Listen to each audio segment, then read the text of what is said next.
Dear students and all viewers, আজকে important কতগুলো arithmetic নিয়ে এসেছি। এর মধ্যে গড় অঙ্ক যেমন আছে তেমনি সংখ্যা পদ্ধতির আছে, মানে নাম্বার সিস্টেম এবং অ্যাভারেজ। নাম্বার সিস্টেম এবং অ্যাভারেজ খুব ইম্পর্ট্যান্ট অঙ্ক, এগুলো পরীক্ষা দেয়। হ্যাঁ, টেকনিকগুলো জেনে রাখবে। বিভিন্ন টেকনিক অতি সহজে কী করে করা যায় সেটাই দেখাচ্ছে। তাহলে এখন খাতা কলমে দেখা যাক। এই যে প্রথম যে অঙ্কটি আছে না, এই যে একজন ছাত্রের পরীক্ষার নম্বর 63, এর পরিবর্তে ভুল করে 83 লিখে ফেলেছে। নথিভুক্ত করায় সমস্ত ছাত্রদের গড় নম্বর কি হয়ে যাবে? তাহলে বৃদ্ধি পাবে, হাফ করে বৃদ্ধি পেয়েছে। তাহলে ক্লাসে কতজন ছাত্র ছিল? তাহলে 63-র পরিবর্তে যে 83 মানে বেশি লিখেছে না, বেশি লিখছে বলেই তো এই যে ছাত্রদের গড় বৃদ্ধি পাচ্ছে। তাহলে বেশি কত লিখেছে এটা দেখব, তাকে এই হাফ দিয়ে ভাগ, তাহলেই তো হয়ে যায়। তাহলে 83 থেকে 63 বাদ দিলে কত হয়? 20, 20-র হাফ, 20-কে হাফ দিয়ে ভাগ, 10 নয় কিন্তু, এই যে হাফ দিয়ে ভাগ মানে 1/2, এই দুইটা উল্টে যাবে। তার মানে 20 করে 40 অ্যান্সার। অতি সহজ, তার মানে সি উত্তর। কি বোঝা গেল কিনা? সুন্দর অঙ্ক না এটা?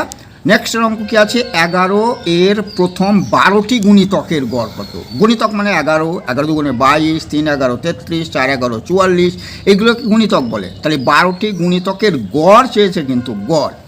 এটার একটা টেকনিক আছে। কি টেকনিক? এই যে 11 বলেছে না, তাহলে 11 লিখলাম।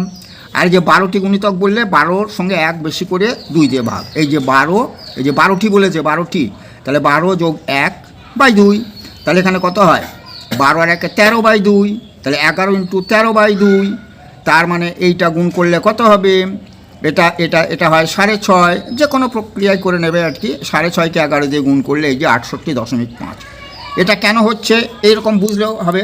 যেমন ধরা যাক এই যে 11 আছে না, 11-র দুটো গুণিতক বললো, তাহলে আমরা তো জানি 11 আর 22 এই দুটো গুণিতক, দুটি গুণিতক। তাহলে তাদের গড় কত হবে? এমনি গড় কত হয়? 22 আর 11, তাহলে 33-এর অর্ধেক কত? 33, তাহলে 16.5 গড় হয়। আমরা এমনি পেলাম 16.5 গড়, মানে 16.5, তাই নয় কি? এইবার থেকে ফর্মুলার সাহায্যে করলেও হবে যে 11-র বলেছে দুটি গুণিতক, তাহলে 11 গুণ দুটি গুণিতক। এই যে দুটি গুণিতক মানে 2 আর 1-কে 3/2 করবো, তাহলে তো হয়ে যায়। তাহলে কত হয়ে গেল? 3 11 33/2, মানে জাস্ট হচ্ছে কিনা পরীক্ষা করা হচ্ছে। তাহলে এই যে 33-কে 2 দিয়ে ভাগ করলেই 16.5 কি হয় না? এইভাবেই তো ফর্মুলাটা এসেছে না।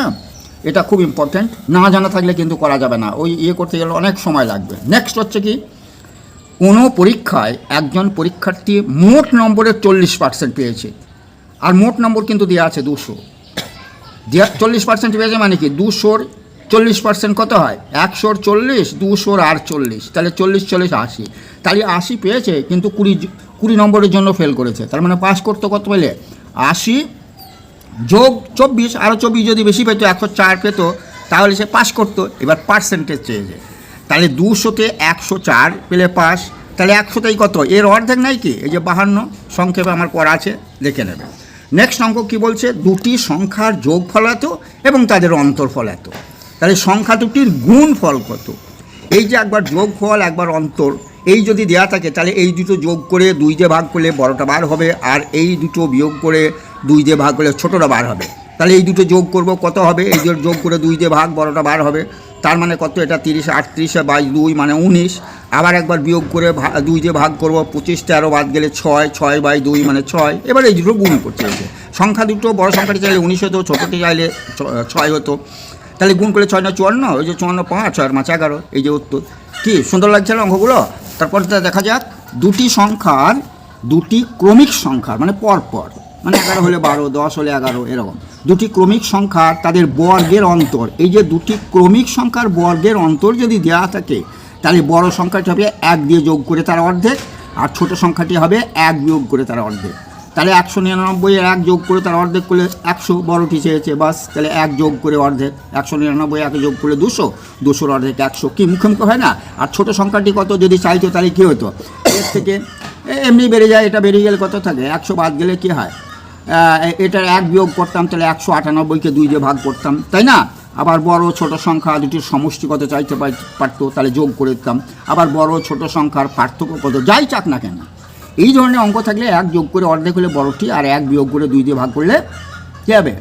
ছোটোটি। বড় ছোটো বার হয়ে গেলে যা খুশি তাই বেরিয়ে যাবে, তাই নাকি?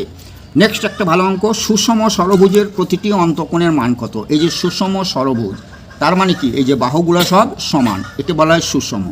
তাহলে একটি অন্তকোণ, এই যে এই কোণটা সবগুলোই সমান হবে, যেহেতু সুষম বাহু সব সমান, তাহলে সবগুলোই সমান। তাহলে এই একটি অন্তকোণ চেয়েছে।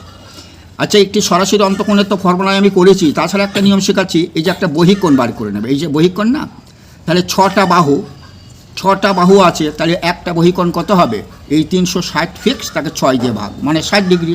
তাহলে একটা বহিকোণ 60 ডিগ্রি হলে এই দুটো মিলে 180 ডিগ্রি হয় না, তাহলে 60 ডিগ্রি, তাহলে এটা 120 ডিগ্রি। কি এটা আরও সহজে হয়ে গেল, এটা আরও সহজ হয়ে গেল, নাহলে এই ফর্মুলা দিয়ে করবে।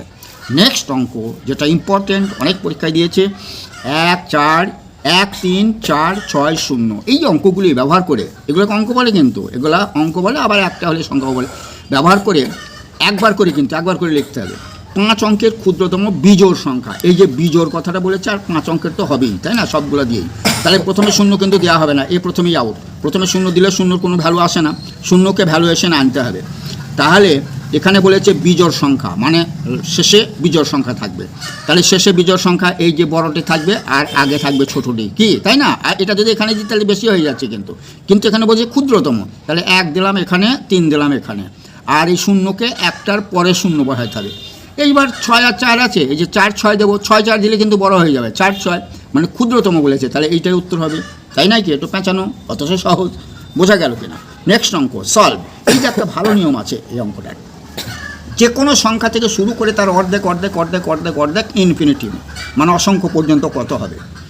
এটা তো মানে এমনি চিন্তা করতে গেলে অনেক দূর যায়, অনেক দূরে যাবোই না। আমরা কী করবো, এরকম কোনো জিনিসের যদি অর্ধেক করে অর্ধেক করে অর্ধেক করে অর্ধেক করে অর্ধেক করে ডট ডট করে ইনফিনিটি করে যায়, এই প্রথমে যেটা থাকবে এটা ডবল করে দেবো, কিচ্ছু দেখা দরকার নেই। 2000-এর ডবল হয়েছে 4000 উত্তর, কি হলো কিনা?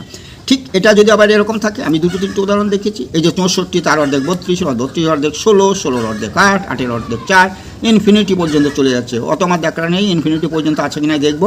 তাহলে প্রথম যেটা থাকবে তার ডবল করে দেবো, 64 ডবল 128 উত্তর। কি ইন্টারেস্ট লাগছে না? তারপরে কি 5000 আছে, তারপরে আবার অর্ধেক আবার অর্ধেক আবার অর্ধেক, দেখার দরকার নেই, ইনফিনিটি পর্যন্ত আছে, তাহলে 5000 ডবল করে দেবো, এই যে 10,000 উত্তর, তাই নয় কি?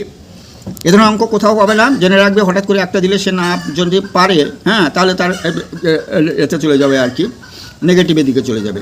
এইবার একটা অঙ্ক, এই যে 20, এটা ফ্যাক্টোরিয়াল বলে, 20 ফ্যাক্টোরিয়ালের ডান দিকে কতগুলি শূন্য আছে, এটা জানা না থাকলে তো পারাই যাবে না, তাই না? কিচ্ছু না অঙ্কটা, এই যে কোনো ফ্যাক্টোরিয়ালের ডান দিকে কতগুলি শূন্য আছে, এইটা যদি থাকে তাহলে এইটাকে 5 দিয়ে ভাগ করবে, বাস উত্তর, আর কিচ্ছু না। তাহলে 20কে যদি 5 দিয়ে ভাগ করি তাহলে 4 উত্তর, 20কে যদি 5 দিয়ে ভাগ করি 4 উত্তর। আবার এরকম যদি দেখে 35 ফ্যাক্টোরিয়াল, এই কতগুলি শূন্য আছে, মানে একই ধরনের অঙ্ক, তাহলে 35কে কত দিয়ে ভাগ করব, 5 দিয়ে ভাগ করবো, 5, তাহলে 5 7 35, 60টি। এটা একটু পরীক্ষা করে দেখা যেতে পারে। এই যে ফ্যাক্টোরিয়াল মানে কিন্তু 20 ফ্যাক্টোরিয়াল মানে কি, 20 into 19 into 18 into 17 into 16 into, এই চলে যাবে 1 অবধি।